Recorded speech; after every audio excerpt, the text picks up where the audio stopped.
So my relationship with my spouse is a constant conversation in our house. What do you have going on tomorrow? Can you get the kids? Can I get the kids? Can our neighbor down the street take our kids for an hour because she is part of our village?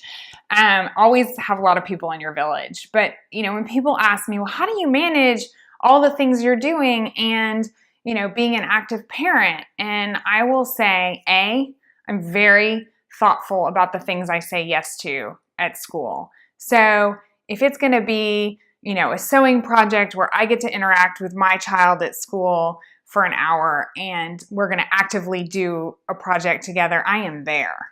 If it is a sea of kids running around the museum and there's a ton of other parents who want to be there and they need some chaperones, I'm probably going to say no, and I'm going to opt to go to work that day and not be a chaperone, and I'm not going to feel bad about it. I'm not going to feel like a lesser parent because I wasn't there. Because you know what?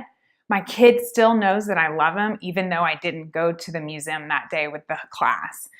And I'm going to support the school in other ways. I'm going to maybe be on the board and I'm going to offer my best skill to the school, which is offering my skills at strategy or how to develop the whole child. I mean, those to me are critical elements where I can impact the community in a much broader way than being the chaperone. So I'm very thoughtful about what I choose to do.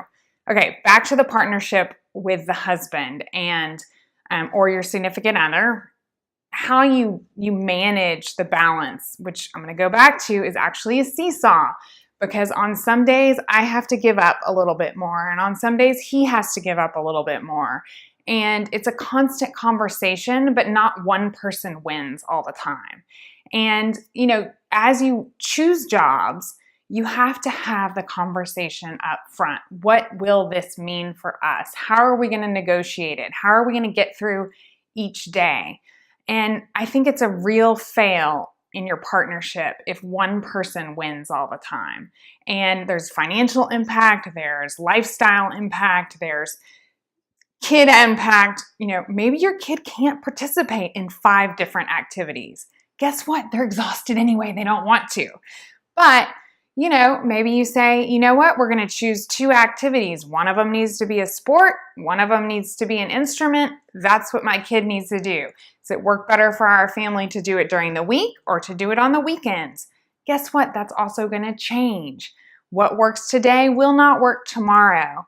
So that open dialogue and communication is, to me, what makes that seesaw kind of level out every once in a while. Is you got to just keep having that conversation, float on the wave.